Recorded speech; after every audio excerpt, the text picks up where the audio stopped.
All right. You know, hey, Chad, the number one rule in IT, I think it stands the test of time.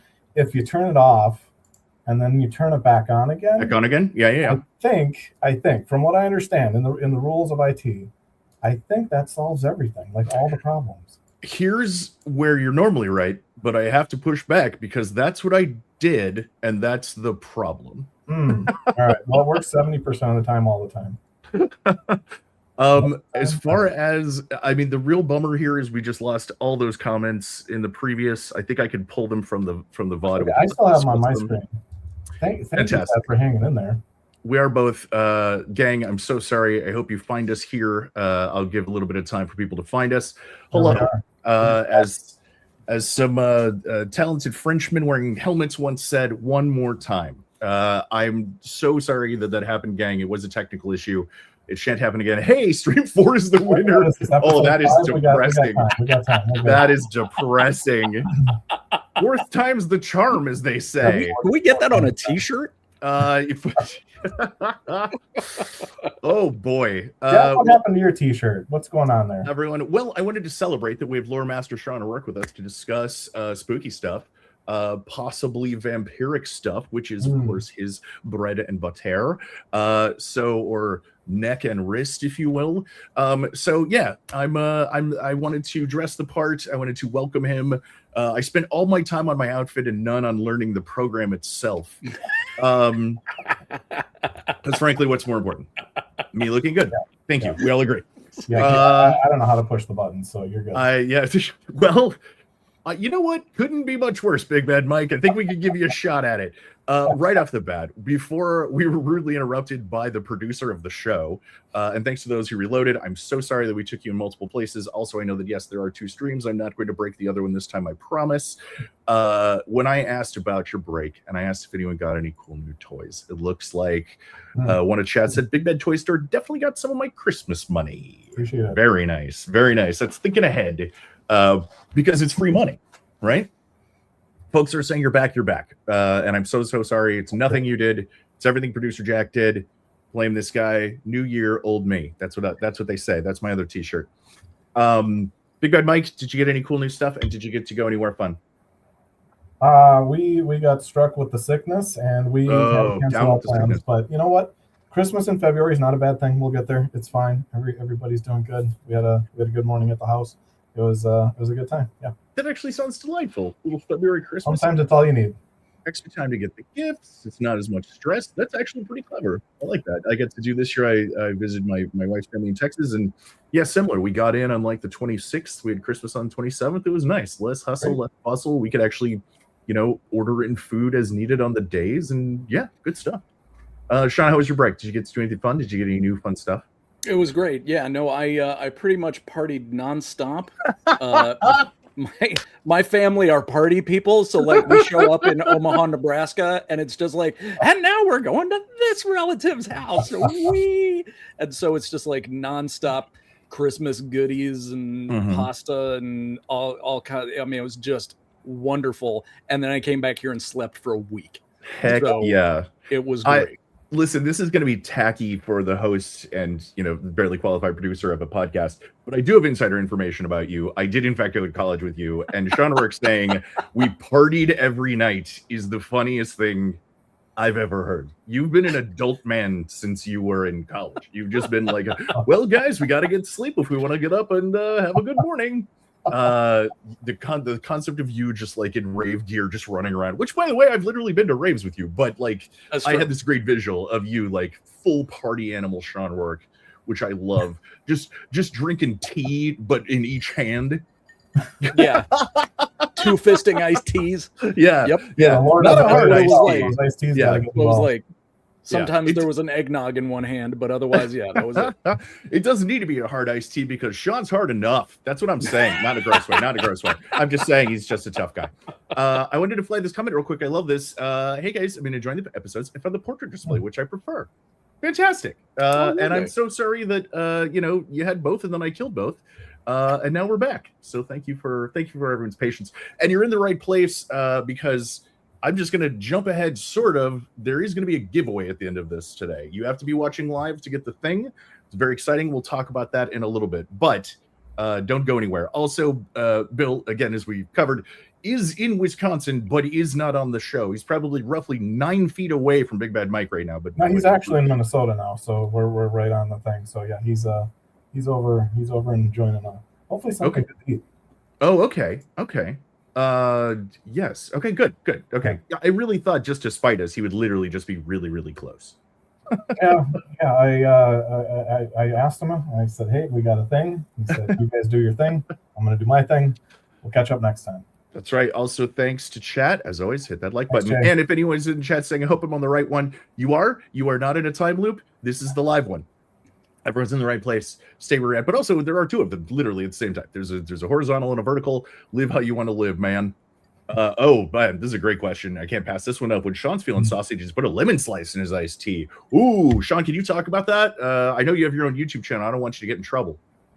Yeah, no, I can definitely talk about that. The lemon slice is, for me, is purely aesthetic.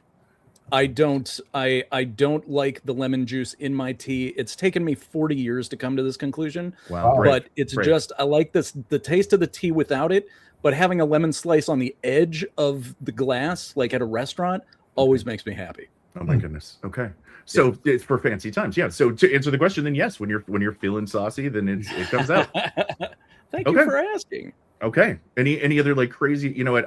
This is not a story worth telling on a podcast, but I'm doing it anyway. I recently got to have tea with Sean. I've never actually had a tea with Sean that he created for me. And it was a nice tea. And he's got one of these magic cups that you put like the loose leaves in it, and he's putting water. And I'm like, I don't want to drink that. That's grass. That's just lawn clippings. and then it brews, and he puts a cup over another cup, and there's ice, and he goes like this, and it just magically yeets all of the tea, none of the leaves out of the bottom, and then closes. It's like if you go to California Adventure in Disneyland, they've got that whole Marvel area. They've got like a thing that like fills your drink for you magically. It's kind of that. It was magical. I don't know how he did any of it, but you've brought me around that tea is a gentleman's beverage. I'm glad. I'm glad to hear that. That is my lifelong crusade. Yeah.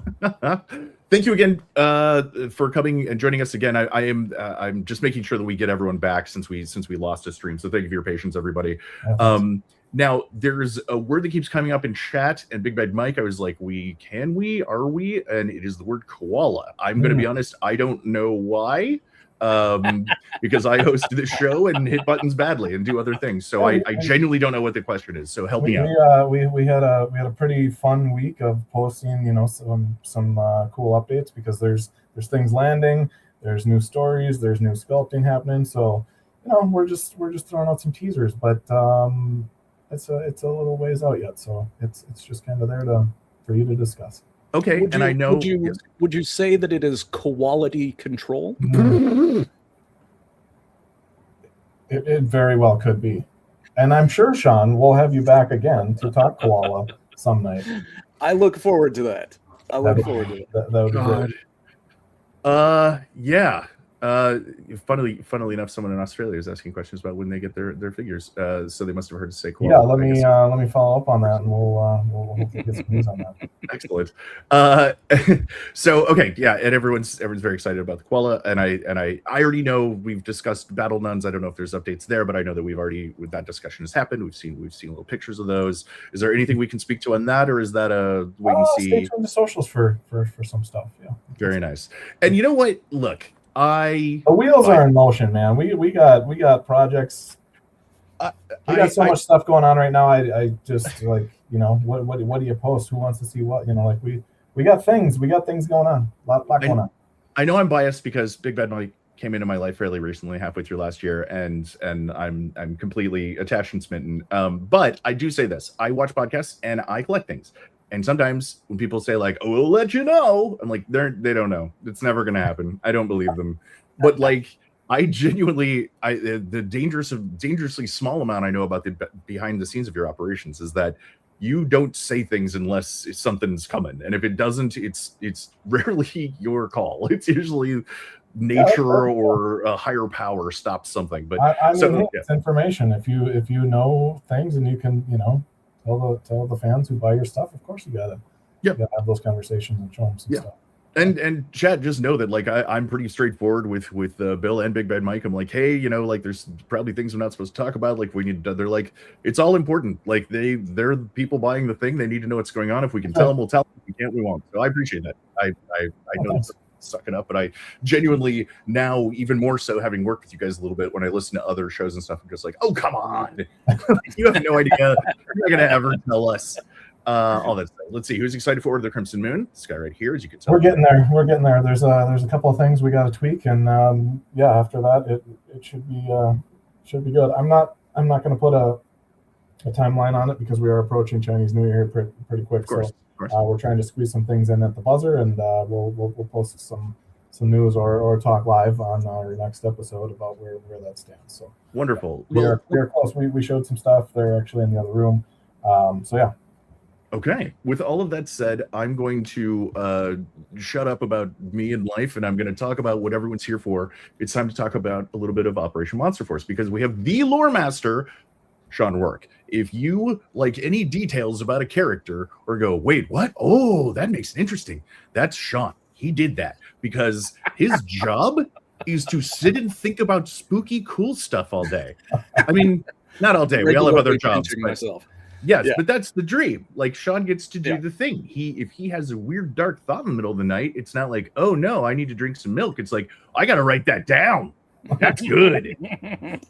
And that's the dream. So we appreciate you joining us today, Sean. Thank you. I'm already seeing some questions in the chat for the lore master, so thank you. I'm going to flag those, and when we get to our Q&A at the end and also a giveaway, we'll bring those up as well. So just know that please keep throwing your questions in chat. As I said, I'm going to shut up and finally show you some cool stuff. Let's talk a little Monster Force. What do you guys say? Love it. Would you be mad if I did that? All right. Well, we are in the Dark Directives season. Am I saying that correctly, Big Bad Mike?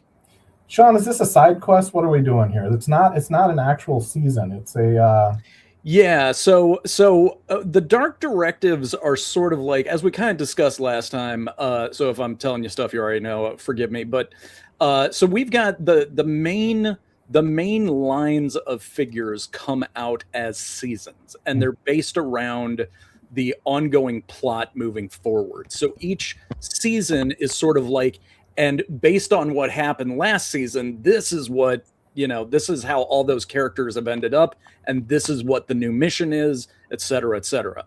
With the Dark Directives, we basically wanted an outlet to be able to drop a couple figures sort of outside of the normal season. And so so Side Quest is actually a really good name for it. The whole idea is that these are threats to Monster Force that Declan does not have the bandwidth to deal with. So these are sort of like side threats. And so every time there's a Dark Directive, there's usually like one or two members of Monster Force that are pulled to go handle it. And as you will find in some upcoming Dark Directives, there are going to be a couple of new heroes who are joining in order to be able to handle these threats. So that's what they are. They're essentially an excuse for us to give you guys some more figures in between the big season lineups. Very nice. And also let's talk business for a second. Is that pre-orders are available? Hey, that's tomorrow. That is tomorrow, I believe, 11 a.m. Central Standard Time. So my goodness, that's awesome. I don't have access to a golden button. That might also be why Bill came to Wisconsin. Now that I think about it, he might have come to take that button away from me. Otherwise, maybe we could have launched tonight. But yeah, tomorrow, 11 a.m. They should be live on BBTS. I am absolutely convinced that is why Bill is there, was to take the gold button away from you. That was a whole thing. You broke your own website. I'm assuming there's a lot. I'm assuming you got in a lot of trouble. Long story short, but no. Bill was very compassionate. He understands the power of that button, I think, and I think he's probably going back to research and development to find a stronger lock and key box. Is my guess. So he might have been meeting like scientists or something like that. Maybe that's what the dinner's about tonight. For all I know, I don't get all the information, but I have some of it. So yeah, let's roll with that. Okay. I like that to help me with excuses. Just say you guys have ADHD and roll with it. I do. I'll be rolling. Yeah, I fully diagnosed, and yeah, you're right. It makes sense. All right, let's. Whoa, went too fast. Excuse me. It's Skelly time. We had some Skelly. I haven't seen this artwork yet. Oh, I love that I get to show you something. This is going to be on the covers now, folks. We're going away from product photography, and we're going to some art actually on season 3 as well. So you'll be seeing art like this on the covers as well as on the dark directives. Okay. I'm also going to address something to Raxus. I, as a barely qualified producer, yes, Big Bad Mike's shot is coming through a little blurry for me too. We did a bunch of tests, and I feared it was on my end, but I think I'm seeing what you are too. So it's something that we'll work on for the next one. So we know, and I genuinely appreciate you saying that, because then I was like, okay, I'm not crazy. So yes, sorry, gang. It's always with the remote show. Obviously, everyone's doing different things, and probably Bill is literally holding a little cord so that he can pull Mike, and so he can't talk anymore, and that is the Big Bad Mike shunt switch, as we say, so that he's not allowed to give things away. And I also agree. I love the art as well. Okay, now let's I said let's talk Skellies. Let's talk about those Skellies. So we've talked about this a little bit before, I believe. Correct, Mike? Yes, we did. We did back in, I want to say, November. Yeah, so the Dracula figure comes with a blood base with the arm coming out. So that was kind of a familiar style that you're looking at here. And so we wanted to take it up a notch and include a half a torso with this blood sworn of Dracula, along with a full-size red Skelly. Indeed. And I believe you already said this before, but it is articulated at the shoulders, correct? That's right. Yep. Fantastic. And are the elbows articulated on the skeletons? Yep. That's insane. I bet I said that in November too. But it's no less insane now. The blood sworn of Dracula. Very nice. Okay, I'm going to pop one more here. And Sean, if you want to recap, if we didn't cover, I can't remember November. I hardly remember. No, I'm happy to go over this. How these folks are coming out of the pool. So this is a perfect still to be on. So the recap is Dracula in his blood form, we refer to as the Blood Prince Dracula. This is his way of reforming if his body gets destroyed somehow or incapacitated beyond repair.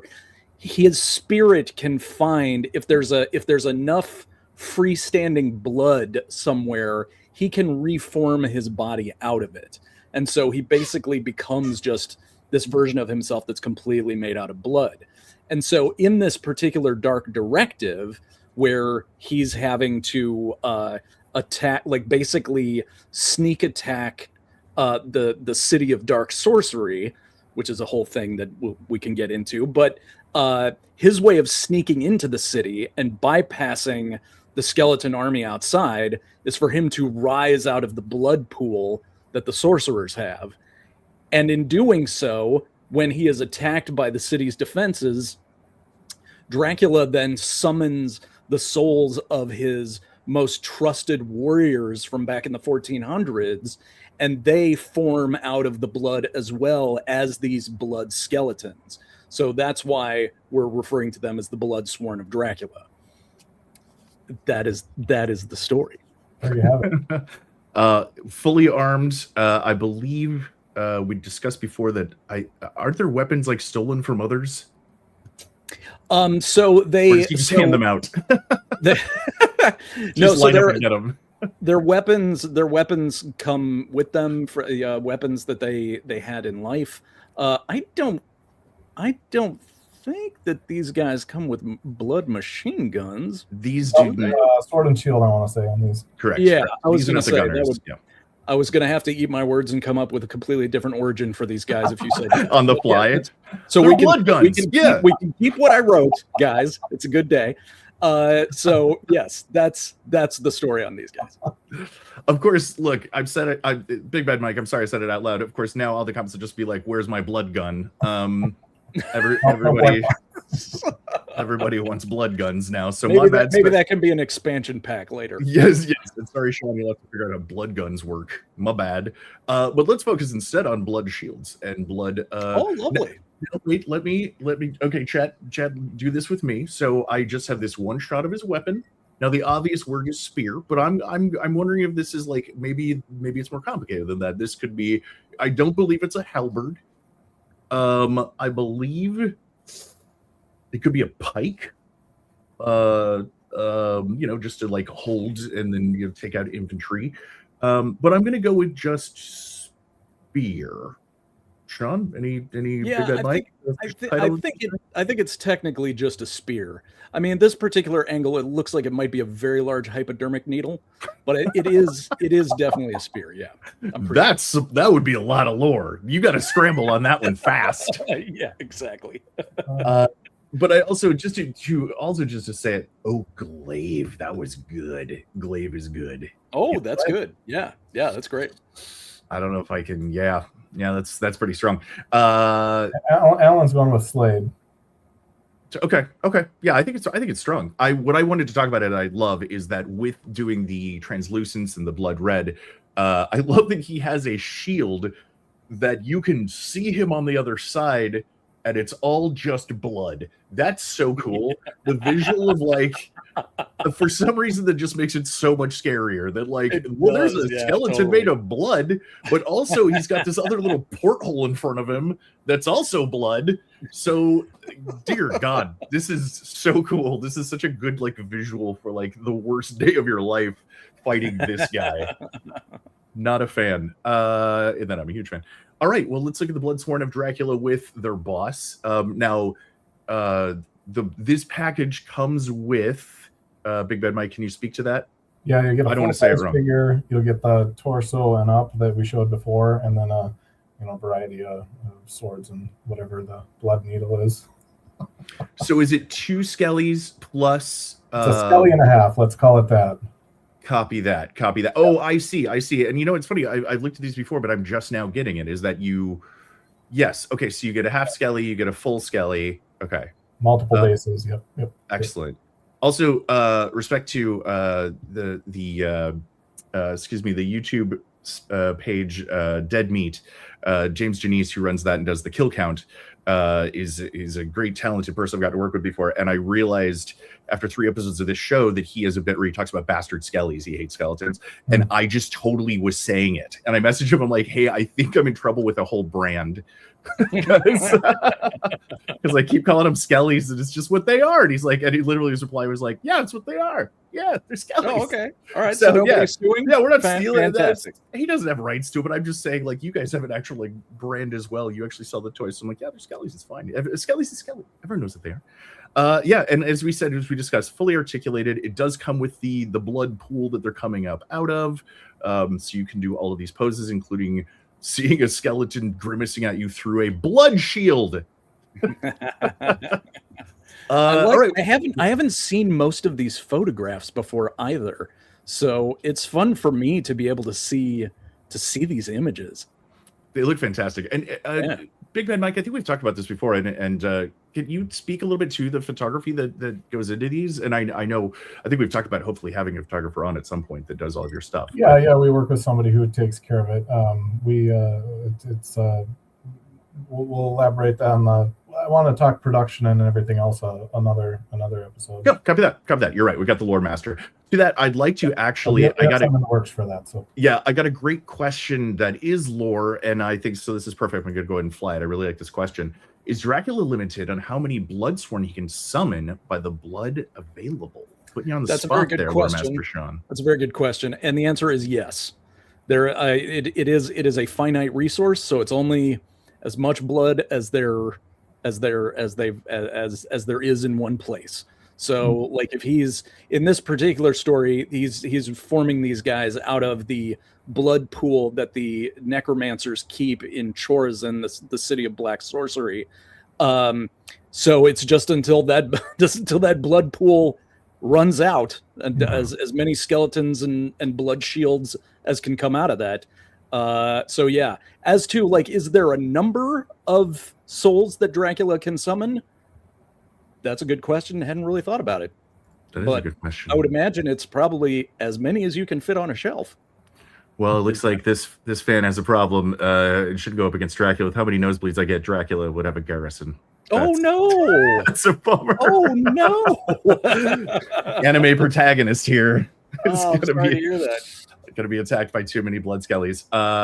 Well, thank you. And I know we've kind of double dipped into the blood sworn of Dracula.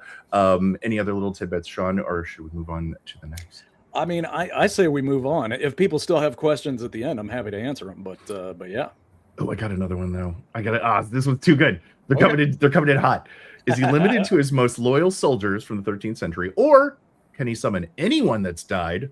Fallen modern soldiers, fallen leaders, or heroes. Now, I don't know why I'm answering the question, because I believe that speaks to the others we were speaking with the guns, but I'll shut up. Yes. Well, the name of them is the Blood Sworn. So these are soldiers who had sworn a blood oath to Dracula. Mm-hmm. So I don't think General Patton at any point, retroactively swore an oath to Dracula. So no, he would not be able to rise out of the blood pool. But anyone who, more than likely anyone who swore their allegiance to Dracula back during the 1400s would be somebody that he could summon. But I have a feeling that there was probably some specifically worded sorceress oath that they had to say out loud, and probably share a quantity of their own blood dripping on the ground in order to seal the deal, or onto some sort of like a magical scroll or something like that to sort of seal it. So there was a bit of a rite and a ritual for each of these guys to be bound, and those are probably the only people that he can summon. Interesting. Okay, so that's a great question. Yeah. Okay, I like just someone says, "Here comes the blood guns." All right, so with that, great questions, by the way, everybody. I really appreciate everybody in the chat giving us your best, and really putting Sean on the spot. I like it, and with others, I may be more precious and not blocking, but not throwing them at you this fast. But I know that this is your world. You get to create this world, and I know that you have answers to most of these questions, which is fantastic. Thank you for that. Also, this will come up at the end too, but I just wanted to address a couple of the questions in the chat. Is that sometimes, as you're putting in your questions for Lore Master Sean to talk about at the end, sometimes it'll be like, hey, have you ever thought of putting this in the line? Or like, what if you did this? What is this like? A lot of those, I don't fly them, just so you know, they're great questions, but also it runs to the point of, if you say something on the chat and say like, oh, what if you made, a gargoyle with 6 arms? And then it happens because it was similar thinking, then it's like, hey, they stole my idea from the chat. So please understand, I've said this on other episodes, but I just want to be clear. If you're like, I didn't fly my question, sometimes it flies so close to the sun that it's monsters and they're cool and you all have really good ideas. So please understand. Let me just add, I did see that somebody had posted the question, hey Sean, is Carmilla coming to the line? See, I know you did. So Carmilla is she's one of those characters that is in the public domain. And because I can talk about this because like my own YouTube channel is all about vampires. I just gave a talk about Carmilla at a function here in LA just a couple weeks ago. But so I will not confirm or deny any particular vampire from literature showing up in the line, except to say that all of those cards are on the table, and there may be 1 or 2 that are in production. So I will leave it at that. But okay, points to calling out Carmilla, whoever that was. I love you.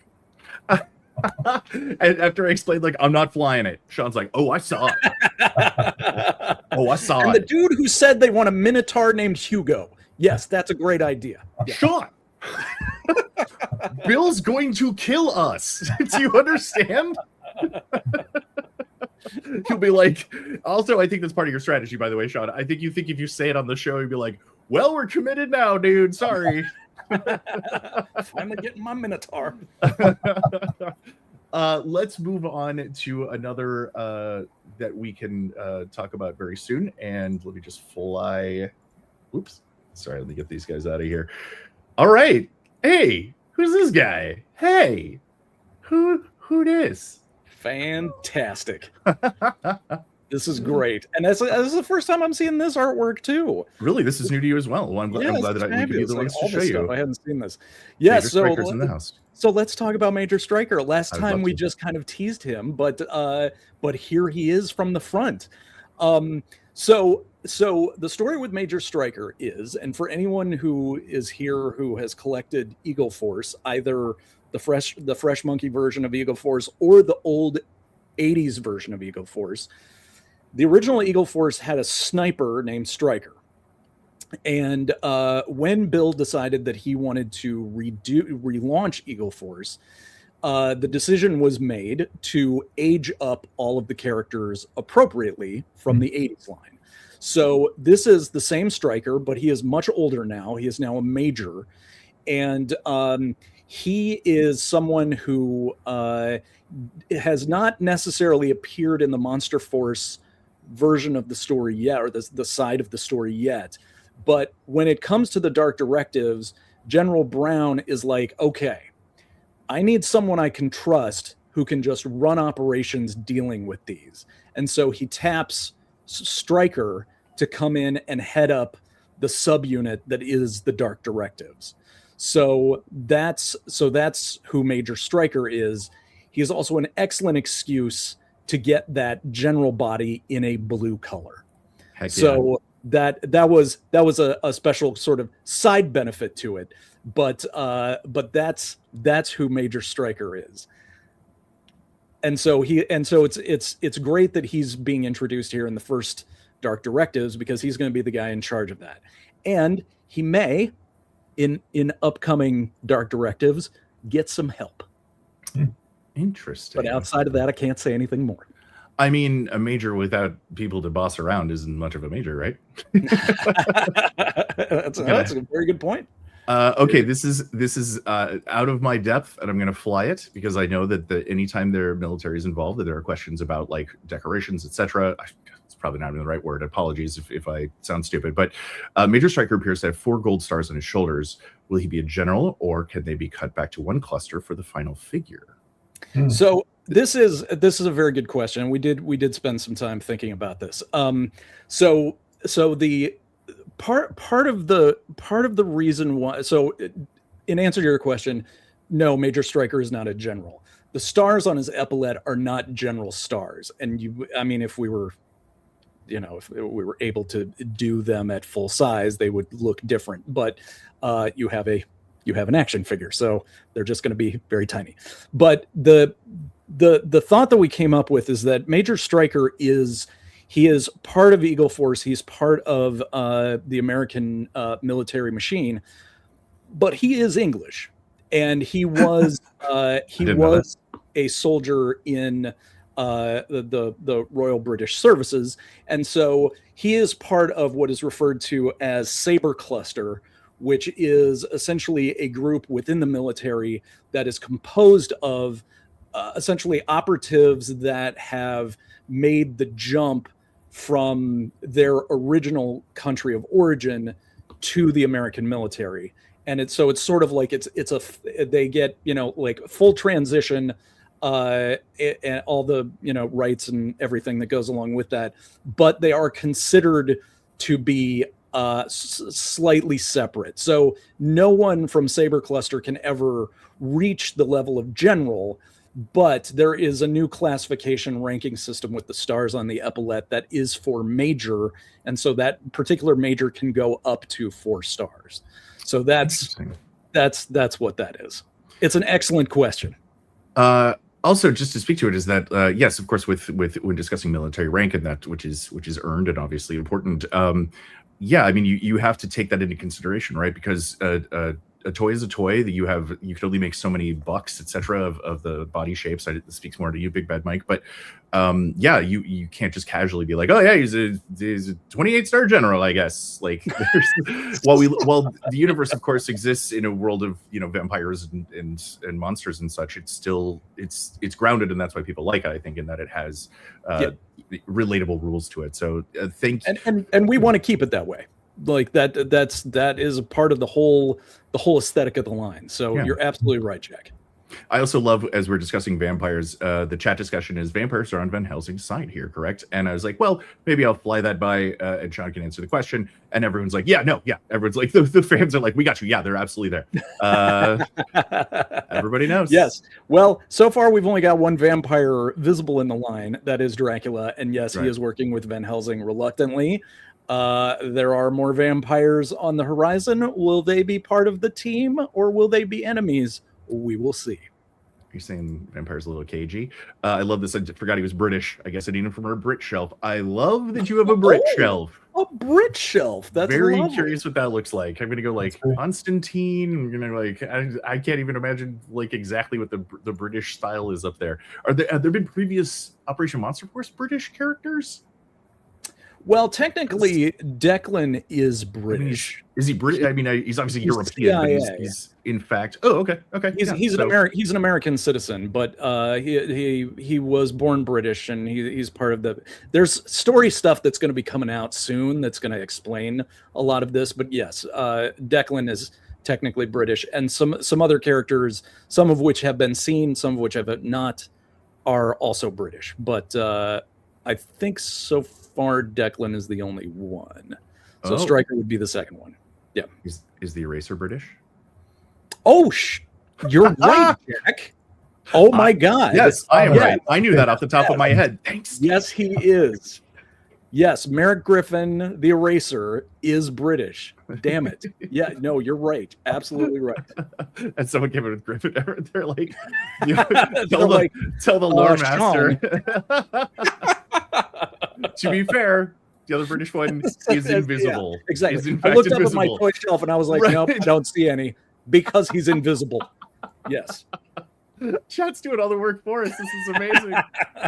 Hey, man, one of the most dedicated fan bases on the planet. I appreciate you guys.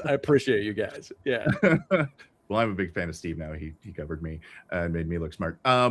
Let's talk BigBadMike. And I don't know if you can talk about this yet, but I do want to talk about what we would get. Like what kind of we're seeing accessories, but I don't know what we're really gonna get. Can you speak to that? Yeah, this is kind of what you see is what you get. It's he's coming with a briefcase with some cuffs on it. It's a very important briefcase. He's got some firepower there. He is not going to be loaded with multiple head sculpts. So I did want to clarify that because I'm sure some people are wondering that. But given the modularity and customization that this product line allows, you are certainly welcome to play around with all those other heads that are also included out there. So yeah, we should have. We're working on the final loadouts for imagery, and we're hoping to have those up soon. So if they're not up by 11 a.m. tomorrow, which is highly unlikely, we do have the product contents on the listings so that will be there, and then we'll update once we have those full sets. Now, credit where it's due. You said that there are not multiple head sculpts, but does that mean that the beret and those are removable? Yeah, no, those are removable. And they just rest upon the head? Is there a magnet situation, or is it just fitted to it? It's a Bill's design that makes it fit really well. And I know that Bill's talked about that before. I'm setting you up for a compliment, but in that, a lot of times with figures with hats, especially those of us growing up, buying figures with replaceable things outside of like Barbies and stuff, they just never fit. So it's nice to see ones that actually thought ahead and don't look ridiculous. Yep. They work well. Sean, looking at the I want to say briefcase and laptop, is that what we're seeing here, BigBadMike? No, that's just kind of. I think those are file folders, if I'm not mistaken. Okay. And is that for photo only, or no? Those are included. They can also, the briefcase will open up, and then you can insert said stuff. Lovely. And of course this is look anecdotal, but the handcuff. I love the handcuff. I purchased a toy series that came with the briefcase and handcuff from a very, very expensive and very articulated line, and it was an investment, man. And that cuff broke day 2. They just, I don't know if they made the plastic too stiff or what, but it's just still bumming me out. So I like that. I can already tell it skates the line nicely, that it's going to be durable. It's not going to snap on you, and you can use it on other characters, et cetera, et cetera. So good looks. What's on the folders? What logo do we have? Sean?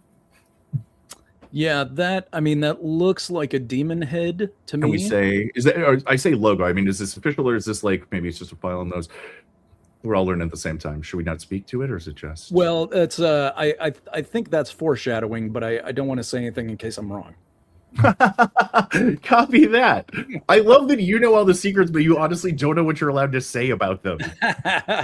Yeah, well, it's also it's most of the time it's like I can't say anything because in development it's going to be you have to wait till it's it. But sometimes it's we talked about something, but I don't know if it's possible yet or not physically to make it. So we're we'll just say that for right now I can't say anything. Nice. Okay. Look, it's a dangerous way to live, right? Like, you know that you know all the stuff. It lives rent free in your head. You create the world, and you can't accidentally tell people things that they might not know. Line and Lore is laying waste to anything else. I was interested in 2026. Take my money. I sure appreciate that. And Oma Patron says the hat and beret fit snug on the figs. Great to know. Yeah, it's difficult to get that right. I could only assume. I've never had to do it, but holy cow. Someone says they think Stryker looks like Sean Connery from The Rock. I like it. It was technically Bond, right? Wasn't that like unofficially he was playing a retired James Bond in that movie, I believe? I mean, I think that is, it's a pretty, yeah. Yes. Speaking of more, adding up, let's go on to our next, if I may. I have another gent to speak to. Let's get this guy out of here and bring in a new friend.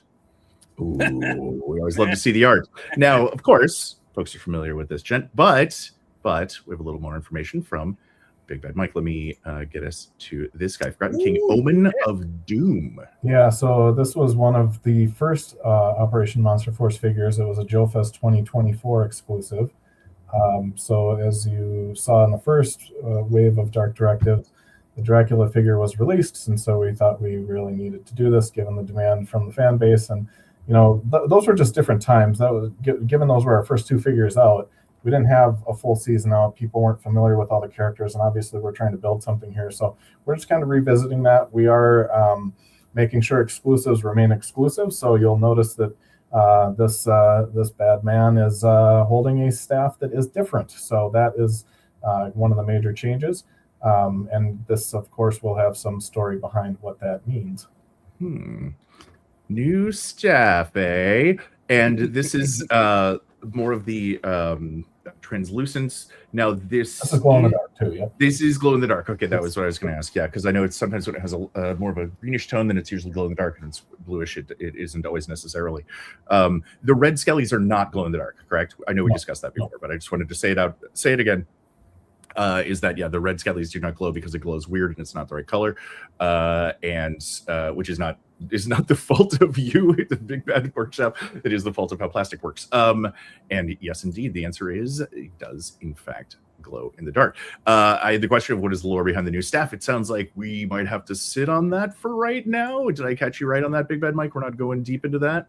Oh, Sean, I mean, go for it. Oh, we are. Well, I mean, we're here, aren't we?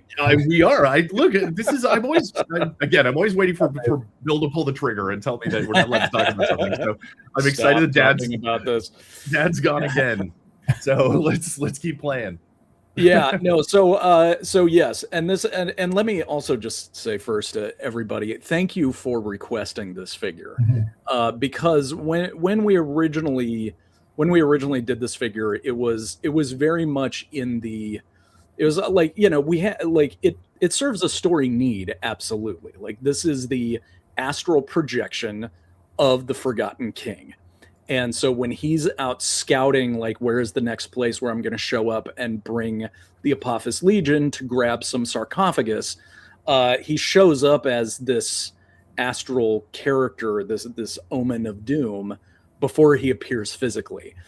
But that was literally just sort of like, we just kind of came up with that so that we could do a translucent figure so that there would be an exclusive.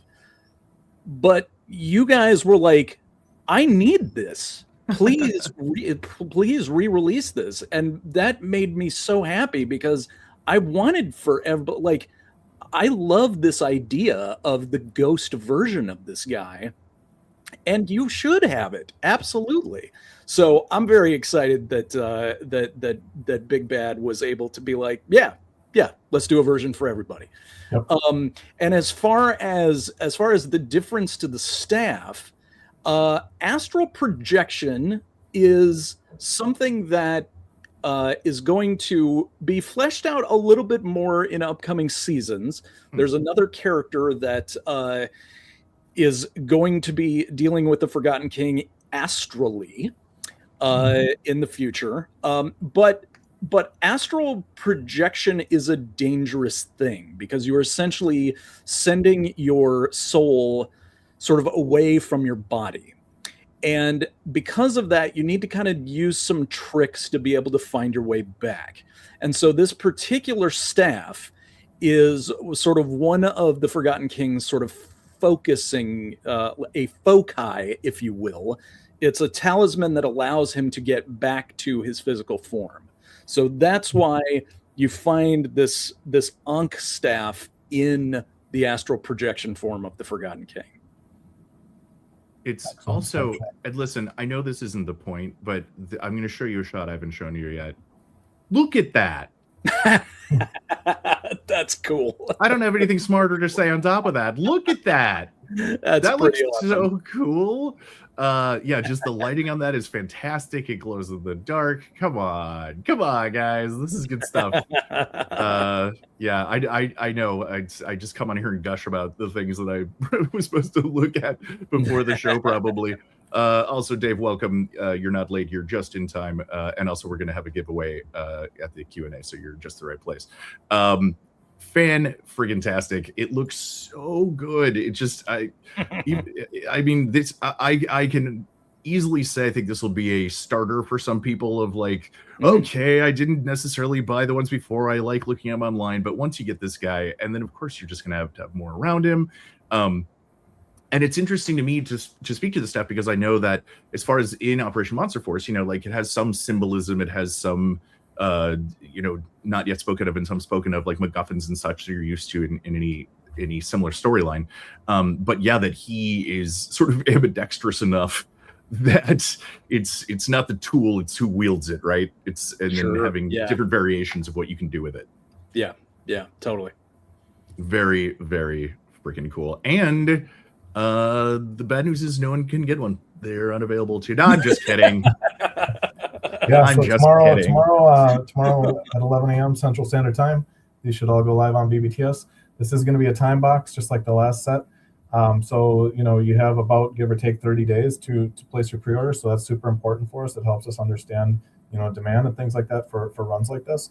You know, that's not to say you won't ever be able to get it. You know, it just means there's probably going to be more limited availability once, you know, production's complete and we get our order delivered and all that. So they will not last forever though. So again, pre-order is super important. So we appreciate everybody tomorrow morning. Also, to answer some questions in chat, because again, we started and stopped again. Pre-orders are available January 16th, which if you check, you may notice is tomorrow. Yep. And depending on what time zone you're in, that might be real soon. And that is on the BigBadToyStore.com website, correct, BigBadMike?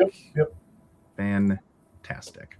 Also, I totally agree. Someone says he looks kind of like a ghost when he's glowing. And no, didn't ask too fast. I want to make sure that everybody knows. So please always ask questions in the chat. And if I can catch them in time, I will let you know.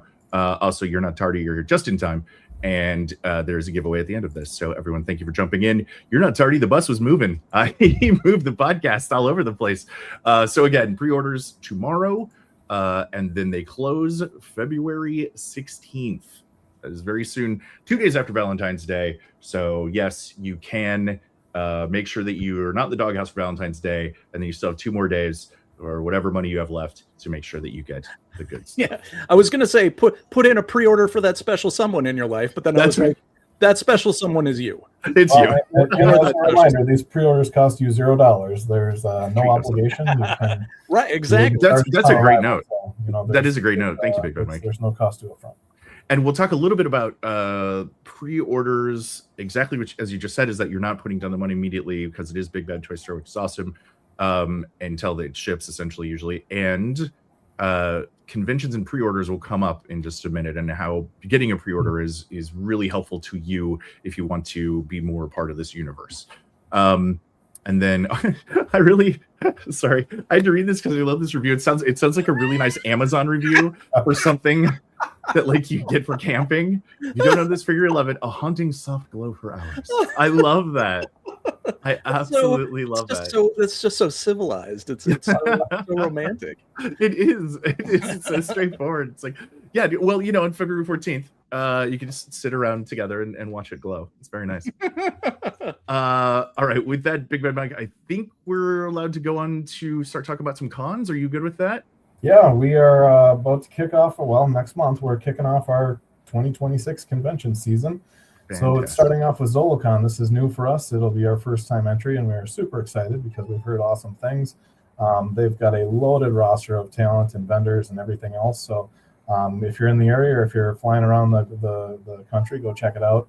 And of course, you know, in convention style, we need to bring an exclusive. So we have a character, and he can be discovered as we want to. Well, let's talk about him first. Let's talk Jack, about him. Here you go. You do your thing here. I got this. Okay, you gotta have some veggies before you get your desserts. All right. But here's what's magical about this is that you are getting the lore of Operation Monster Force, and you're getting it straight from the lore master himself. When you get your figures, when you get your comic books, and you get a write-up online about a character, those are written by Sean, the master himself. All of that to say, Sean, I'm going to ask you, and you can say, I'm going to give you two options. Ready? Option one, you are going to squint at a screen and read all of this for us. Option two, you're going to let me do the last verse as you. Oh, let's do that. Yeah, let's do that. And then you'll take the fourth. So Sean's going to do the first two. I'm going to take the third, then you take the fourth. Okay, so we're discussing Black Watch, Shadow Wraith. This will be tied to cons. Hold on to that. But first, let's get in the nitty gritty of the Black Watch, Shadow Wraith. And over my shoulder, I have Black Watch Agent. So for once, I get to hold up a toy. So I have the standard. You can see mine has the monster hands right now, as well as the agent head. This is a whole other kind of beastie. Sean, if you would, please. Happy to. Black Watch agents are shadow ghouls, sworn to guard their VIPs with their lives. But Warlock Magnus Grimm has uncovered a way to tear the spirit from the body. What rises from that ritual is a savage wraith of living darkness, its eyes burning red and its form barely tethered to this world. Obsessed with the person it once protected, the shadow wraith now hunts them to drain their life. And once it feeds, it turns on anyone unfortunate enough to be nearby. Okay. When I do my Sean impression, I have to start with no. It gets me in the moment whenever I say no to my wife in certain ways. She does impression of you, and you go, no. Sunlight scorches it. Hawthorne repels it. Exorcism can banish it. And the vampire who created the original ghoul, I feel like I'm doing Twilight Zone on accident. The original ghoul can snuff it out with a thought. Mr. Legacy theorizes that an amulet marked with that vampire's name or crest might offer protection, though no one's been brave enough to test it. Over to you, Sean. Worst of all, every agent subjected to this ritual dies the moment their spirit is ripped free. Not a good gig. I realize if I do your bit for too long, I lose it and I turn into Rod Serling. But in my daily life, I'll just be like, no, that's not quite how that works. That's my Sean. All right. Well, I mean, without further ado, obviously, we know quite a lot about Black Watch, Shadow Wraith. Let's look at these boys. Oh, my goodness. Yeah. It's my first time seeing this, too. Is it really? Great. Yeah. Okay. Yeah. Well, so yeah, seeing it photographed like this. Yeah. Yeah. This is also the first time you're going to see this long coat on this figure. That's true, huh? Yeah. Exclusive to the convention. Now my guy needs a coat, so thanks. I gotta get this obviously because he needs a ghost coat. He needs a shadow coat. Also, we were talking blood guns. Shadow guns ain't bad. Can't be mad at that. You got a shadow gun. There are shadow guns. Shadow guns. Yeah, that's a dangerous situation. Yeah, let's see. Let's get another look at this fella. This figure will come fully loaded with ammo, multiple head sculpts, so cool. multiple hands, demon hands, gloved hands, things like that. So yeah, it's a nice package altogether, and we have several glamour shots here. So look how good those. And this is a transparent black. That's correct. Yeah, I have not held it up to the eraser figure. I'm fairly certain it's darker than that. I think that was a little more smoke, let's call it. Mm-hmm. Gotcha. Yeah, so this is more shadow. This is kind of the the Sean, the in-between stage, or the alternate I guess agent, right? I mean, this is So this is and the Shadow Wraith is a rarity. Like, this is sort of like a it's kind of an after effect of a very particular sort of sorcery. So just to sort of get back to originally what Blackwatch is. So Blackwatch are they're what vampires always referred to as shadow ghouls.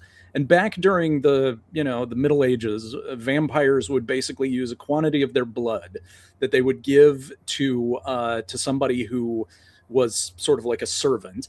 And this, with a certain amount of sorcery and this blood, it would transform the person into this sort of goblin-esque, like ebony, deep black skinned with gigantic white eyes and the sort of thin ears. Would turn them into this type of creature. Now they could assume their human form again to just sort of stay, in disguise and not freak anybody out when they're around. But they are bodyguards, and they are able to track down the person, the vampire, or the VIP that they are coded to, essentially. So that's why the Blackwatch agents for Operation Monster Force are assigned to very specific VIPs in the United States government, and high-ranking military official like General Brown has a contingent of Blackwatch agents that are around him. But so they can turn into their shadow ghoul form, which is the sort of goblin-looking form. But when you get somebody who is a master warlock, they can separate the shadow ghoul soul from the original person.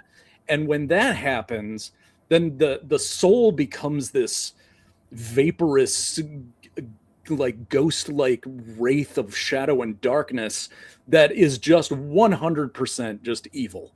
But they still have that connection to the person that they were assigned to guard. And they still have that ability to find that person. So you now go from having this dedicated bodyguard to suddenly having this wraith that is trying to devour you, and it can find you anywhere. So, like I say, the Shadow Wraith is a rarity, but we have this character named Magnus Grimm, who is foreshadowing a little bit of something to come, who is able to do this particular ritual. So instead of just shooting up the shadow ghouls, he gets in there and is very nefarious and essentially creates a customized killer weapon to destroy the exact person that the shadow ghoul is supposed to be protecting. How is anyone fighting against these people? I just realized we're not drinking iced tea. This was the perfect show to have tea, Sean, and I failed. Oh man. Jack, you were talking about that. That was your take from the last 6 minutes of lore? That's where this stuff comes from, man. Tea, it makes you thirsty for a tea. I know. No, I'm not thirsty. I just the ideas, they flow with the tea. That's what I've learned. Sean has secret tea. He's got that special tea. Like, they're tethered and you will be hunted by unknown creatures that will never stop. And you're like, I should have tea. That's right. That is true. That's very sweet. Someone said the line has ruined them for other lines. I love hearing that. Yeah, the look on these is fantastic. The shadow guns, the faces, I agree. And I forgive me, I flew a comment that said that they said that it isn't, or that it was vac metal, but that it is not vac metal red, so it won't be an issue. And I agree with that. But yeah, I mean, look, I actually have one here. What? Hey, whoa! You can't just sneak up on us with this. There he is. That's okay. Look at that. Hold on. Let me get that guy in there. Oh my goodness. Come on. Oh yeah. Ooh. Whoa. Let me see the stand again. Let me see the stand. Oh. Okay. Oh. Yep. Coming in the baggie. Okay. Give me the front again. I want to see that art. Exclusives. Can you get art up to camera a little bit more? Just push him forward. Thank you. Ooh, very nice. Lovely. I'd love to see that stand again too, Big Bad Mike. I just saw the font on it looked great. Yeah. Right on the front. Oh yeah, look at that. Yes. Oh heck yeah, a little Art Nouveau. Come on. Awesome. I don't know if these will focus or not, but yeah. Oh my gosh. Oh, look at that. Look at them. This is an underrated thing that a lot of it's kind of common, but like check out this blast effect. I mean, this thing is like got smoke red. Wow, yeah. Sorry, it's a little out of focus there, but yeah. Along with our standard pile of hands that comes with it. So, yeah. It'll be. It also kind of looked like a delicious kebab. Great. Just the kebab rate. We're looking for the SoloCon. Obviously, this has our collaboration with Gridiron as well. So you'll notice those same fine ammo, ammunition, and weapons in there. So that's great. The weapons supplier provided again. So nice. SoloCon's going to be awesome. Stop by, visit our booth, and we'll see you there. Fantastic. And also, by the way, I sometimes in the chat we've seen people talking about the weaponry, etc. And yes, we very much want to speak as well to the not only we have the lore master, but the weapon master as well as how these are designed. So that is something that is in the works. So I wanted to is the first thing I said.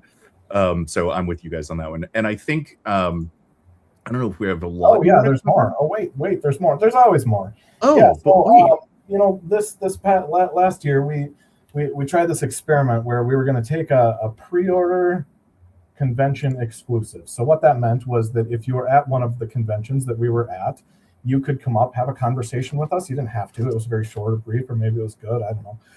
But you could actually pre-order in person one of the convention exclusive, if you will, that we kind of carried along throughout the year, which last year was the Phantom Core figure with the Raven and Unscarred Declan prior to that Forgotten King battle. So that character is now, I have one sitting over in the room there, that is on its way here pretty quickly. So that's about to deliver. So we were like, you know what? I think people enjoyed that enough. I think it made enough sense. Let's try it again. So back to the drawing board Bill went, and we have a new character on the next slide. There you have it. Sean, tell us this fellow. Yes, we heard you. There need to be more werewolves. So here we go. This is the Demi-Warg Infiltrator. And this character is a particular type of werewolf that is different from the Kilowurg. The Demi-Warg is something a little more sinister, whereas the Kilowurg is very much like full-on heavy artillery killing machine. The Demi-Warg is, as it says, an infiltrator. So the Demi-Warg is able to pass through any sort of like supernatural guards against lycanthropes or supernatural characters. So they can walk through as basically as a human and then wolf out on the other side. So they're not as big, but they are just as deadly. And for any of you who have had the last minute to look over this, you may notice that there's an extra portrait over on the right-hand side. And that portrait is for Braxton Van Helsing. So, yes. So this is our second member of the Van Helsing Trust who is showing up in full-on plastic. So Braxton is not Declan's brother. Braxton is Declan's cousin. And Braxton was supposed to get leadership of the Van Helsing Trust when Declan's father got too old. And Braxton was Declan left the trust. He went to America. He became part of the CIA, left the whole monster hunting world behind. Braxton stayed and basically did everything right and was ready to receive the keys to the kingdom when Declan came back and was like, okay, I'm ready. And then Declan's dad was like, oh, great, son, welcome back. So Braxton is really angry that this went down and that his stupid cousin, who was gone all this time, now gets the keys to the kingdom. Now, of course, what did Declan use with the keys to the kingdom? He let Dracula out. So it's not. So he's not exactly. The family hates him now. Hates Declan. So that just rubs more lemon in the wound for Braxton. So this character of, and there'll be more Braxton stuff coming up and something that we have prepared. But so this character is not a good guy. The demi-wargs are creations of Dr. Rand. They are typically SAS and other special forces guys who are injected with the lichen vaccine. Sorry, the lichen. It's a cure, right? So it's a right? It's like. Serum. There we go. Serum. There we go. Thank Serum. And turned into these werewolf soldiers, taking soldiers and turning them into werewolves. So that's who the demi-wargs are. Now there is also a slight. This may be going too much into the weeds here, and it's something that's going to be showing up in the story. But I'll just go ahead and since you guys showed up, I will go ahead and go into this last little bit here when it comes to Braxton. Braxton, for as much as he hates Declan, does not know that he has been changed into a demi-warg. So this particular demi-warg infiltrator is a joint project between Dr. Rand and Dr. Caligari.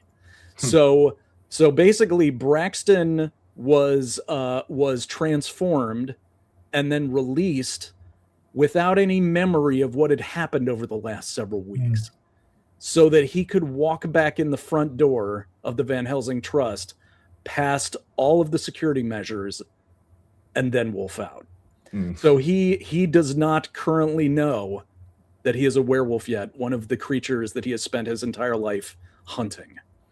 So that's amazing. That's what you're looking at here. Amazing. So this is to clarify, this is a convention pre-order. So when you ask yourself, how do I get this thing? And this is some additional loadout. I'll jump ahead to that, BigBadMike. Sorry. We'll post these on our social channels too. But here's our convention schedule right now, and this is tentative. We may attend a different show too. We're still working on a couple of things, but these are the confirmed ones. So ZoloCon late next month. Atlanta, end of March, Joe Fest in late June, Legions Con, as well as Twin Cities Con. So if you are in the Minneapolis area, this is our first time attending this show as well. It's a local show. It's really cool. It's been growing, and so we figured, hey, why not run across the border and go do a show? So that's going to be a lot of fun too. And I'm going to double back and then come back to that real quick, BigBadMike, in that, I'm sorry, people were like, oh, so he has no guns? That's not going to be a problem, everybody. And this is Monster Force. Yeah, you were not wrong to ask that question, but we got you. So on the first slide, Jack, if you want to go back to the first slide real quick, for the convention exclusive, that's where you get the Braxton portrait as well as that sniper rifle. So those will be part of the convention pre-order. Like last year, we had a lot of feedback that people wanted the Phantom Core figure. So you will be able to get this figure via pre-order, but the convention exclusive portion of it will include those two components. Copy that. Also, just to call it out, which is really nice when you get a head swap, is that I'm seeing that we've got the extra balaclava, neck, which is always nice. When you get the toy without the neck and it doesn't match, drives me insane. So thank you for thinking of that. Let's get back to the shooty shoots. So full arsenal, lots of effects. I don't know what else you need here. Yeah, exactly. What else do you need? They're all here. I love that walkie. Like, it's got all the pieces. Obviously, clips that actually go in is fantastic. I mean, blast effects, radio. Yeah. What else do you need? All right. So again, now let's go through the technicality again. So you attend any of these conventions. Slide 2 is you're gonna find us at that show, which we will advertise for all of that, and hopefully have booth numbers and all that fun stuff as the year progresses. And then we come up, we find your account, we drop it in on the back end. Again, this is not going to require any payment, so there is zero obligation. If you were to walk away from the table and say, I want to cancel that thing, I am totally fine with that. It's understandable. Don't tell them that. You're not paying a dime, and it's just a way to get the pre-order at the show. So. And you being the shiniest of all Pokemon, yes. If you look up top, there's a new logo up there, and we designed new pins as well. So you can get that as a pin. Walk away with that pin at the convention as well. Oh, that's lovely. That is correct. So, as he said, go up and of course the number in the booth placement will be different at every con. That's how cons work because they're in other states, that's right. And that's how physics works. But once you find out, and we're going to go back to that con list right now, if you are able to attend one of these cons, find the Big Bad Workshop booth. Find it'll probably be Big Bad Mike and possibly Bill. And I'm booked for all of those shows. I speak for myself. Fantastic. And then he will take your info, put you down for pre-order, and then you get this pen. Now, Big Bad Mike, if they already have pre-ordered, can they walk up and show you that on their phone?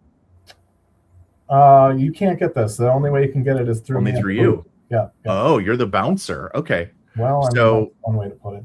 Yeah. Okay, so if you're wondering how to get this, you know a guy, and you gotta go talk to him. Yeah. So it'll be great. You know, it causes it's fun fan interaction. You know, we're just here to have conversations at these shows and meet the fans and sell some stuff and just really have a good time. I mean, that's what these conventions are all about. They're great times talking to other vendors and you know, being at the connecting with the folks that put on the show. So we're super grateful to be, at all of these locations, and I can't wait. It's going to be a great cycle. So I will add that there's a good chance that this figure will probably be produced before the end of this convention cycle. So maybe, I don't want to get too far ahead of myself because pre-orders, you know how it can get. It's possible that we might have it, towards the end of the year there if the production goes along accordingly. So fantastic. Yeah. All right, that giveaway is still coming up. We're going to do a little Q&A, but I also wanted to flag, I've been sitting on a comment that came in pretty early into the show, in which the question was, are we going to see any more types of Kilowoggs? And boy, could I not fly that until now. So good guess. He got that one. Way to see the future. And with that, let's real quick, just one more time, just want to clarify that it is ZoloCon, Toylanta, Joe Fest, Legions Con, Twin Cities Con. If you are at any of these cons, you need to go to Big Bad Mike and you need to say, I need that Kilowogg, my guy. And he will sign you up at the booth. There will also, this code will be there, so you can start your account. If you don't have an account yet and you're watching this on our screen, scan that in, get your BBTS account, and then they will put you on the pre-order, and then you get this pin. The end. And now you're part of it. You are the demo work infiltrator yourself.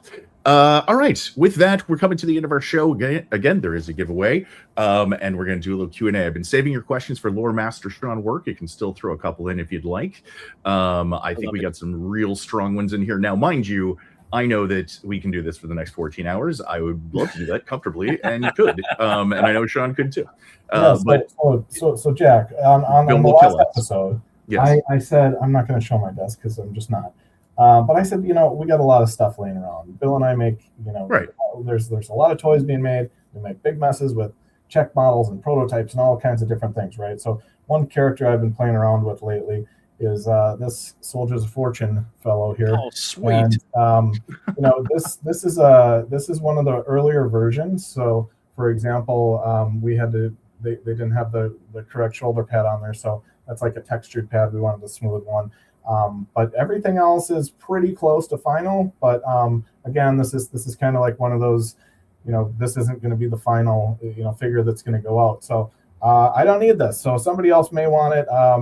Let's throw it up and see what happens. And I think I have some other head sculpt. Oh, yep, I do. I got a couple other, head portraits, and I think I got a box laying around anyway. So yeah, we'll go with that one for tonight. And so wait a minute. When you say maybe somebody else wants that, does that mean somebody in the chat is going to get that? Yep. If you see at the bottom of the screen, if you type #lore into the chat, then you will be eligible to win stuff from Mike's desk.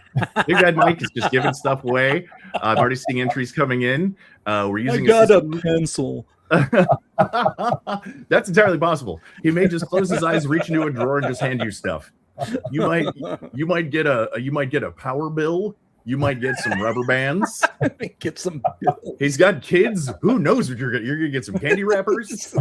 You're gonna get a lot. So I'm gonna keep this ticker on and off a couple times as we do some Q&A, and then at the end we're gonna pull our winner, and then we'll set up how you can contact us to get your prize. We are gonna keep doing these because Mike and Bill have too much stuff and they want to get rid of it. It's a new year, new them. That's so cool, man. Yeah, okay, that's awesome. Make sure you're in there, chat. I'm going to go ahead and let that ticker keep running, but I'm also going to throw some questions up for Lore Master Sean Rourke if we're cool with Fantastic. that. Yeah, let's do it. All right, buddy. I'm going to go. I really like this one as kind of an open one before we go back into some deep dives. Stormy675 says, Sean, what literature has most influenced your style of creating stories? Oh my! Wow! I knew you'd like that one. I knew you'd like that. That wasn't me. I promise.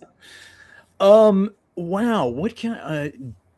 Geez. Okay. Well, so for the first 30 years of my life, I only read like comic books, and role playing game manuals. That was it. Like I didn't even know there were other types of books. So I didn't actually get into reading actual books until pretty late in life. So I think I can honestly say that the sort of the serialized nature of comic books, especially the X-Men, really influenced me a lot. But also the sort of the RPG-ness of role-playing games and just sort of all the minutia of magic and monsters and weapons and stuff like that just all is kind of catnip for me. And so I guess maybe that would be my answer, and that's probably pretty transparent now that I've said it, looking at Operation Monster Force. But yeah, I love stories about teams. I love stories about people who are all very different from one another, working together and getting to know one another and becoming friends and becoming rivals and then becoming friends, becoming lovers, it's just all while shooting fireballs and firing weapons and, hopping from spacecraft to spacecraft. Like I absolutely love all of that. And so I think that's probably where. Fantastic. I would love to say Shakespeare, but that would sure. Well, also to that end, I'll give you credit on something else as well. Is that sort of mindset is that obviously comics are and even RPG adventures are serialized, right? So you kind of have to think of chapter 9 as you're building chapter 1. Even a lot of the classic toy lines like Transformers, etc., those were a gig. Someone wrote what the guy could do and then kind of walked away from it for the most part, unless they went on to write the comics. So you would have characters like as a Transformers example, they'd have a gun that like his gun stops time and also shoots lava, and it's like, well, the fight's over. They would just give them these cool concepts that weren't thinking down the road of like, well, then you're done. I think my favorite was in the Joe line. Forgive me, I don't remember his name, but there was a character who like was the laser guy, and that's when laser was like you had to just sit and hold a laser. And I remember his description was like, he holds a laser for a long time. It's like, yeah, but the cartoon's been out for 3 years. They all have lasers. Like being the laser guy on the G.I. Joe team is nothing in that particular continuity. So I think that gives you the skills to be able to look down the road and be like, okay, if this character is this, then what could happen down the line, etc. So yeah, and I know that you and I similarly grew up on when you said X-Men. I mean, that's your Chris Claremont, right? So it's like we're learning $48 words when we're 6 years old. Totally. And speaking in Russian and German and Canadian. Yeah, doing our best. Okay, I'm going to do, let's see, I'll do a couple little speed rounds here. Is a Shadow Wraith more powerful than a Shadow Ghoul? Well, that's a good question. I mean, yeah, because Shadow Wraith is intangible at that point, and a Shadow Ghoul is still sort of bound by the laws of the physical world, and a Shadow Wraith is not. So, yeah. There are going to be, I mean, like I said, a Shadow Wraith is a very rare thing. So there are always going to be way more Shadow Ghouls in the world than Shadow Wraiths. But yeah, I think the Shadow Wraith is more powerful. Interesting. Okay, another Wraith question. And also someone in chat asked if it's case sensitive to type hashtag lore. I don't think so, but I'm going to be honest. This is the first time I'm using this program, so try to do the hashtag and the capital L. And if you do it twice or something, you're fine. As long as you get that one in, you should be fine. But again, to be fair, this is the first time I'm using the app. I do see we have entries though. At this time, I'm not going to hit a button to tank the entire thing. Hopefully. All right, so let's go back to Wraiths. Is it possible to rip these souls/spirits out and create the Wraith? Is there going to be a way, if it's possible, if it's possible to do so, is there going to be a way to either reattach them to an actual body or a mystic way to turn the Wraith spirit to a good guy? Great question, by the way. That is a really good question. So here's how I think that would go down. And that is that the short answer is no. But that's because the longer answer is that the very first time this happens, I'm sure Declan turns to Mr. Legacy and is like, is there a way for us to put the Wraith back in the Shadow Ghoul? To which Mr. Legacy goes, I think I would probably need several years to research that. And so they would turn to Dracula and say, can that happen? And Dracula's like, I don't care. And so the answer is, we don't have time to figure it out. So we have to kill it. As far as imbuing it into a good person, like another person, so then you would have sort of like a dual personality type of, like Firestorm from DC Comics, where it's actually two minds inhabiting one body that can just sort of change shit. That's an interesting idea. Not anything I thought about, but for your own adventures, give it a shot. I love it. One of the questions, and I'll kind of curtail this one, is Chatsworth lore is relevant to my interest. Sam, any info on it? Well, I have great news for you. Episode 2 of the Big Bad Workshop podcast has lore master Sean Rourke, and we discuss Chatsworth at length. That is not me saying do your research. That is me saying that it is in great depth, and unfortunately we can't go into that depth on this episode again, but I highly encourage, please go back and check episode 2. And we discuss Chatsworth at length. It is fascinating. And we discuss a t-shirt from Renegade that was an exclusive. I don't know where we're at that, based on Chatsworth lore. So it's absolutely worth looking into. I believe some is online as well. So please dig in. You're going to love it. And future giveaway, Jack? Is that what you were saying? Like one of these? What? Oh shoot! Nope, that's not the technical button for you. I'm not the one who has it. We're giving away Sean. No, there's the shirt, baby. Oh, hey, check that out. There's the shirt, baby. That's nice. That's nice. Chatsworth is on the water though, so maybe soon. Chatsworth is on the water. Okay, we're almost done with questions. And again, you need to vote, and then we're going to pick a winner, and you get a bunch of crap from Big Bad Mike's desk. Let's see. Oh, you know what? This one's for you, Big Bad Mike, and sorry if I'm putting you on the spot. I think will there be some type of collection that has all the little bits of comics? There have been a lot of great comics. Yeah, is there a thought on that? We were just talking about this today, actually. So at Joe Fest last June, Bill put together kind of a comic book of sorts that had a variety of Monster Force stuff in it. So it wasn't strictly a comic, a series, but it did have kind of a collection of those things. So yeah, I mean, I think we should certainly look at that again. I know that's probably one of our most popular questions we get is, where can I get more lore? Where can I get more comics? Where can I get more story? Things like that. So yeah, and we do, and Bill's touched on this before, we do have some other ideas in the pipeline too on how to expand on that even more. So wonderful. I mean, we all agree that you should. You got to do it. There is some stuff coming that I'm very excited about, and I can't wait to I'm so excited about it. I forget that it hasn't come out yet. And I've almost and you almost talked about things a couple of times. Yes, once again, no, they haven't seen this yet. So once again, your information is dangerous. I wanted to point out this fan in chat says, I love the Monster Force lore. I just finished making a throne for Dracula. I made one for Declan last year. I cannot stress this enough. We have to see that immediately. So that sounds great. Please, what's the best way, Big Bad Mike, is maybe Instagram, tag you on there for Big Bad Workshop? Yeah, absolutely. I mean, there's some awesome Facebook groups out there too. I mean, yes, they're fantastic. It's yes, the stuff in there is it really shows you the universes that these collectors and fans take. Oh my God. They take it to the absolute next level. I love, I'm one of those Gen X people who does go to Facebook every day, and I'm a member of several of these groups that I just kind of stalk in the background. And the photography of these figures and the custom stuff that you guys do with them is so cool, and it's so much fun to see. And I'm in awe of it all the time. So definitely, whoever wins this yellow trooper from Big Bad Mike, stick a Delta Red helmet on there or something like that. Take a picture of it. I can't wait to see this. I love it. In our December episode, we got to do some Naughty or Nice displays as well as Operation Monster Force displays with Naughty or Nice, and amazing stuff. All of you out there are so creative, and we love what you do with the world. All right, so but again, please find you've got to. If you go in a group and you're like, I already posted this, doesn't matter. All right, Producer Jack, Big Bad Mike, and Lore Master Sean Rourke, we need to see those thrones. The end. Yeah, okay. Yeah, for sure. All right, I've got one more final sort of trivia-ish question for you, Sean, and then we can end it on that if you are ready. Yep. This one seems deep.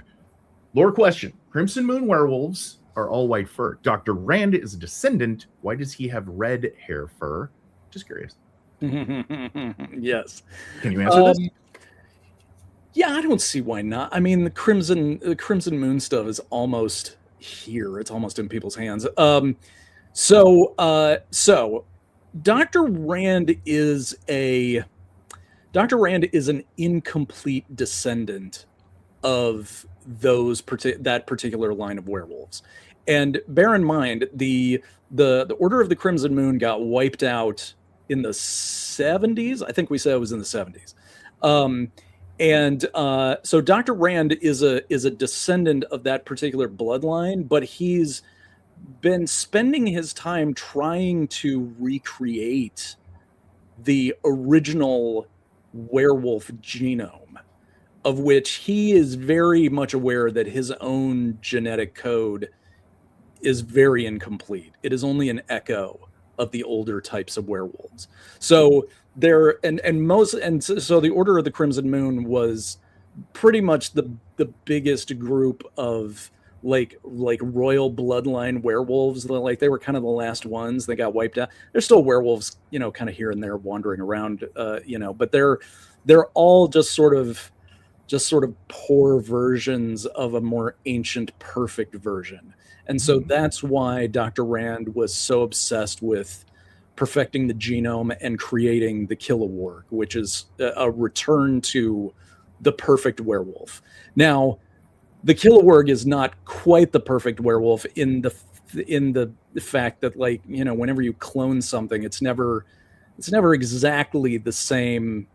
It's never exactly the same individual. If you clone a dog or a cow or something like that, it's close, but you still need, there's still organic material from a donor that you have to inject all the DNA into. So the Kilowog is close. But so why is Dr. Rand's fur red and the Crimson Moon werewolves are white? Dr. Rand is missing some stuff. And so he's trying to get back to that original version. Ooh, okay. Awesome. Thank you. Awesome. That was the answer. Thank you. Great. Yeah, we probably won't collect the comics. No one's gonna like any of this. Maybe we'll get around to it. I don't know. Does anyone like this stuff? Yeah, it's amazing. Sorry, I'm yelling at no one. Thank you so much for all of your amazing questions. Really, thank you everybody for asking them. It's great. I love coming on here and hearing what you guys want to hear about. It's fabulous. Yeah, and I mean, it's things that, again, you guys all have amazing questions that I didn't think to ask, and yeah, really cool stuff being part of the world. Okay, it is the moment. What I'm going to do, I'm just going to say it as I do it, so if anything goes horribly awry, at least you're all in it with me. I'm going to share the screen that I'm going to click on so that we can find out who is winning, and that is #lore, and I'm going to hit the draw button. We're all doing it together. Ready? Oh. Who's it gonna be? Oh! I hope I win. Hey, Largos Lair 42, you are the winner of stuff from the desk. Wait, did I not actually share any of that? No, I didn't see any. No, we didn't see anything. You guys gotta tell me. Hey. It's Jack's personal casino over there. Oh my god. It's just his slot machine that he gets. Why don't you just fly the winner, Jack? Yeah, sorry about that. Yeah, I'm not sure what's in its way right now. There it is. Yeah, boy. Well, did I describe it in a way that was exciting? It was. I was imagining the slot machine going. It looked great, everybody. Congratulations first and foremost to the first item off Mike's desk of the year. More to come. If you have Instagram, please send us a DM at BigBadWorkshop, and we'll get some information, get this shipped out. Okay, you want to show him again what he's getting? I want to see it one more time. Do you still have or did you already put it in a box? Is it already? Oh no, I gotta find the box. It's already down in the warehouse. Yeah. There we go. That's awesome. Yeah. So, and again, this is not the final production sample that came out. So this is probably a one of two, maybe.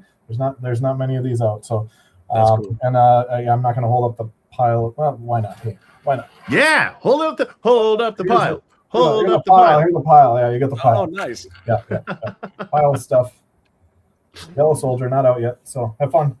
Awesome. Yes. Thanks, BigBadMike. Much appreciated. Thanks, everybody, for all of your amazing questions. I'm going to do a little bit of business so that everybody, knows, again, we're going to go over how you can get the Kill Award and also how you can contact and talk to Big Bad Workshop. So let me pull up the Kill Award just one more time. I just want to make sure that we know what we're doing this year. And again, congratulations.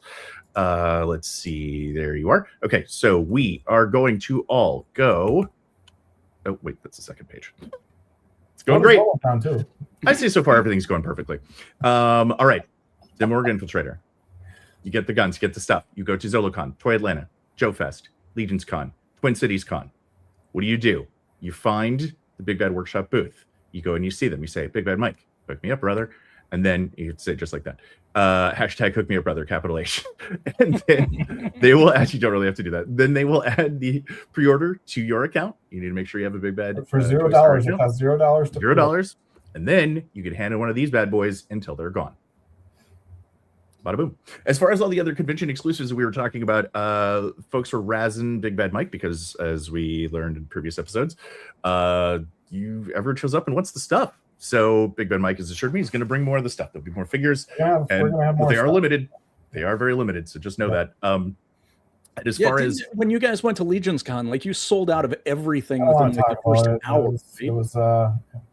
It was a good thing, but it was you had 2 days left, which is nothing there. Legions Con is something else. So yeah, I'm preparing for Legions Con right now, and it's 9 months, but I'm not stockpiling, if you will. That's amazing. Yeah, I'm prepping for Legions Con right now. Yeah, wonderful. I'm gonna throw some socials up, especially if you win our contest. Please reach out. But we do have Insta, Facebook, TikTok, and YouTube, and they are at Big Bad Workshop on all of those. So.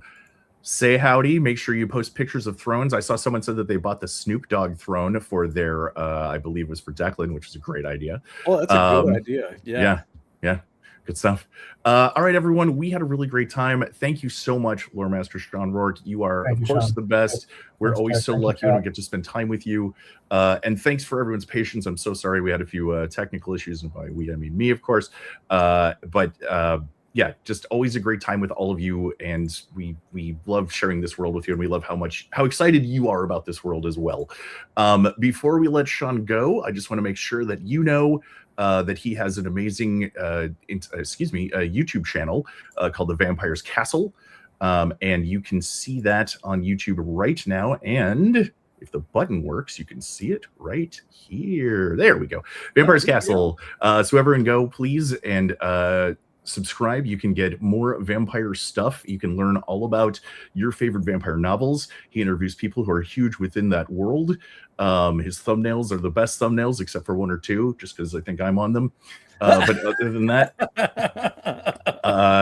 just a great site for knowledge and everything that you need to know about vampire lore. If you're a fan of spooky things, and if you're a fan of what Sean does, and I know you are, then go and check it out. All right, gang. It's tomorrow morning. That is correct. Pre-orders tomorrow morning at the BigBadToyStore.com. gmail.com. So with that, gang, we are going to head out. There's not going to be a big musical thing. We're just going to say adieu and wave. Thank you so much for everyone's patience, for all the wackiness that happened. And also, I'm glad to see that folks are already subscribed to Vampire's Castle because they have good taste. Thank you so much. Thank you so much. All right, everybody. We love spending time with you, and we can't wait to do it again very soon. Thanks again. Have a wonderful night. Happy 2026, everybody.